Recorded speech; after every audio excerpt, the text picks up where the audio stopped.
وزیر قانون اعظم نذیر تارڑ کا قومی اسمبلی میں اظہار خیال، آئے آپ کو براہ راست لے چلتے ہیں۔ جب تفصیلی فیصلے آئے جج صاحبان کے تو انہوں نے تفصیل کے ساتھ اس بات کو واضح کیا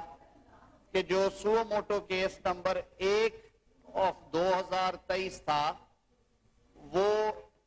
3 کے بجائے 4 جج صاحبان کے اکثریتی فیصلوں سے انہوں نے ڈسمس فرما دیا۔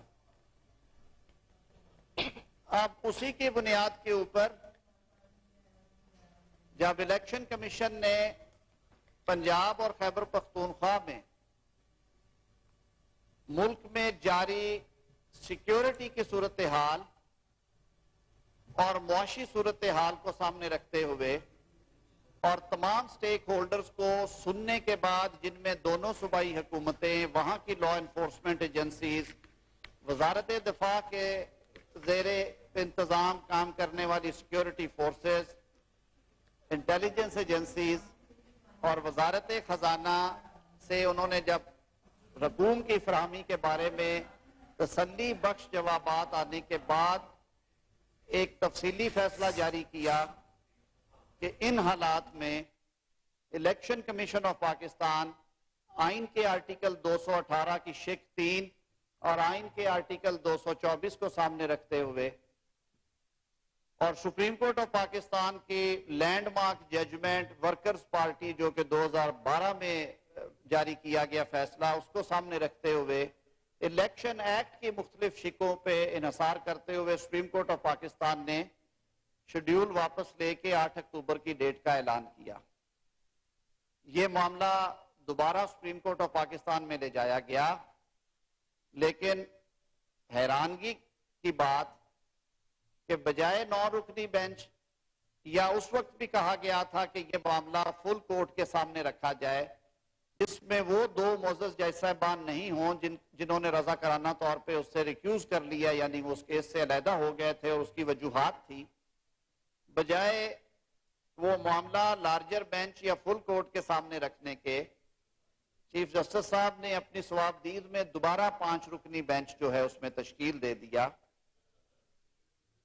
اس 5 رکنی بینچ میں جناب نے دیکھا کہ جب بات ہوئی تو اس بینچ کے معزز رکن جسٹس جمال خان مندوخیل صاحب نے اٹارنی جنرل فار پاکستان منصور اوان صاحب کی اس دلیل کے اوپر وضاحت سے کہا کہ جو پچھلی پروسیڈنگز تھی ان میں یہ معاملہ 3 کے بدلے 4 جج صاحبان کی اکثریتی رائے کی وجہ سے خارج تصور کیا گیا، لیکن حیران کن طور پہ پروسیڈنگز کو جاری رکھا گیا، کیونکہ جب ایک معاملہ 7 رکنی بینچ نے خارج کر دیا ہو تو پھر اس کو دوبارہ ری اوپن کرنا، اور وہ بھی 5 رکنی بینچ میں، یہ جوڈیشل پریسیڈنٹس یا کورٹ پریکٹسز کے مطابق نہیں تھا۔ ہم نے دیکھا کہ اسی اثناء میں سینئر موسٹ جج جناب قاضی فائز عیسیٰ صاحب نے 15 مارچ کو ایک فیصلہ محفوظ کیا ہوا وہ بھی سنایا، اور اس میں انہوں نے ایک 3 رکنی بینچ میں یہ فیصلہ صادر فرمایا کہ سپریم کورٹ آف پاکستان میں آئین کے آرٹیکل 184(3) کے تحت جو مقدمات آتے ہیں، یعنی کہ جو سپریم کورٹ کی اوریجنل جورسڈکشن ہے، ان میں سو موٹو کیسز جنہیں ہم آز خود نوٹس کے کیسز بھی کہتے ہیں، ان کی سماعت کے بارے میں بہت زیادہ مختلف آراء پائی جاتی ہیں، اور وہ آراء ظاہر ہے پچھلے کیس میں 4 جج صاحبان نے ان کا اظہار بھی کیا۔ انہیں یہ بھی معلوم تھا کہ 2019 میں اس وقت کے چیف جسٹس آصف سعید کھوسہ صاحب نے جب آخری فل کورٹ میٹنگ کی، جس کے بعد کہ دوبارہ سپریم کورٹ میں فل کورٹ میٹنگ نہیں ہوئی، اس میٹنگ میں یہ سارے معاملات آئے کہ جس طرح سے از خود نوٹس کیسز کا مذاق بنایا گیا مختلف ادوار میں، اور خاص طور پہ جو اس سے فوری پہلے دور تھا جسٹس حاکم نثار صاحب کی سربراہی میں، جہاں جگہ جگہ پہ اور روز 4 5 5 مقدمات پہ سو موٹو نوٹس لیے جاتے تھے، از خود اور عدالت بھری ہوتی تھی، ملک بھر کی بیوروکریسی اور سیاستدانوں کو اور اداروں کے سربراہوں کو کھڑا کر کے سارا دن ان کے امتحان لیے جاتے تھے، اور یوں لگتا تھا کہ جیسے سپریم کورٹ یا ہاسپٹل کی ایم ایس ہے، سپریم کورٹ ہی جیل سپرنٹینڈنٹ ہے، سپریم کورٹ ہی چیف آفیسر میونسپل کارپوریشن ہے, سپریم کورٹ ہی سیکٹری ایجوکیشن ہے, سپریم کورٹ ہی ڈسٹرکٹ زراعت آفیسر ہے, تو وہ سارا رول جو تھا وہ سپریم کورٹ نے ایزیوم کر لیا ہوا تھا. اس بیک گراؤنڈ میں جناب اسپیکر فل کورٹ میں یہ بات طے ہوئی کہ آرٹیکل 184(3) کی جو جورسڈکشن ہے اس کو سٹرکچر کرنے کے لیے سپریم کورٹ کی فل کورٹ رولز فریم کرے. لیکن انفارچونیٹلی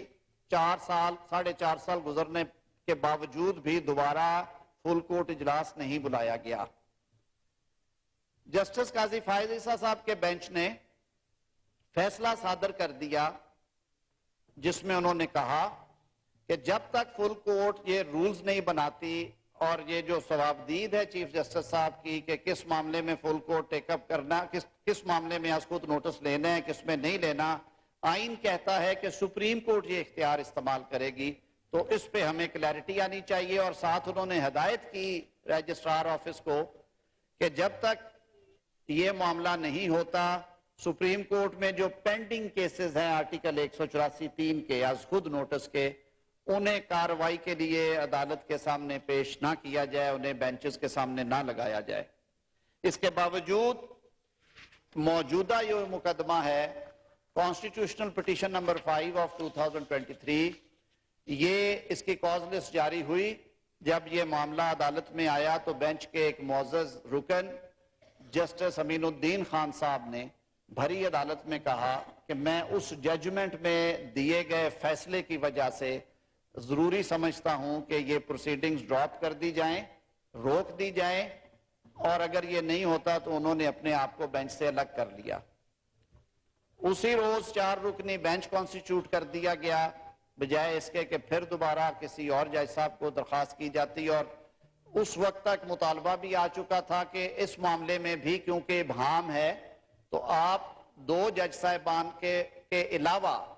جسٹس اعجاز الحسن صاحب اور جسٹس مظاہر علی اکبر نقوی صاحب کے علاوہ ایک پوری عدالت بٹھائیں اور یہ اس اہم قومی معاملے پہ اور جو کہ ایک آئینی رخ بھی رکھتا ہے اس کے اوپر ججمنٹ دے.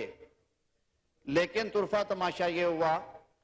کہ 4 رکنی بینچ جب بیٹھا تو اس میں پھر جسٹس جمال خان مندوخیل صاحب نے یہ نقطہ اٹھایا. جب انہیں تسلی بخش جواب نہیں ملا اور انہوں نے یہ بھی کہا کہ میں نے کل پھر اپنا فیصلہ لکھا تھا لیکن میرے فیصلے کو آرڈر آف دا ڈے کا حصہ نہیں بنایا گیا,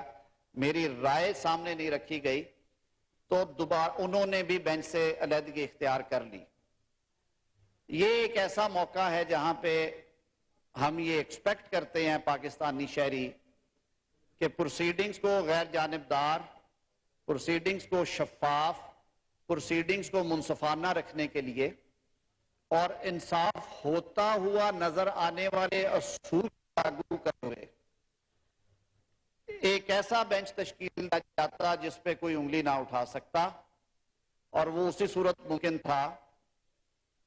کہ ماسوائے ان 2 جج صاحبان کے فل کورٹ دوبارہ بٹھا دی جاتی. لیکن حیران کن طور پہ ایک بار پھر 3 رکنی بینچ نے پروسیڈنگز جو ہیں وہ شروع کر دی. اب اس بینچ کے اوپر آج بھی یہ بات عدالت میں بھی ہوئی ہے, حکمران سیاسی اتحاد کے سربراہان کی ایک تفصیلی مشاورت ہوئی اور اس مشاورت کے بعد بروز ہفتہ یعنی کہ پرسوں اللہ اکبر اعظم نذیر تار قومی اسمبلی میں اظہار خیال کر رہے تھے. ان کا کہنا تھا کہ کیس کی سماعت کے لیے شروع میں 9 رکنی بینچ تشکیل دیا گیا تھا. موثر جج انتخابات کے حوالے سے از خود نوٹس خارج کرنے کا کہہ چکے ہیں. آئین کے تحت انتخابات پورے ملک میں نگران حکومتوں کے ماتحت ہوتے ہیں. یہ درخواستیں قابل سماعت نہیں رہیں. تفصیلی فیصلے آئے تو ججز نے واضح کیا از خود نوٹس 3 کی بجائے 4 کی بنیاد پر مسترد کر دیا گیا.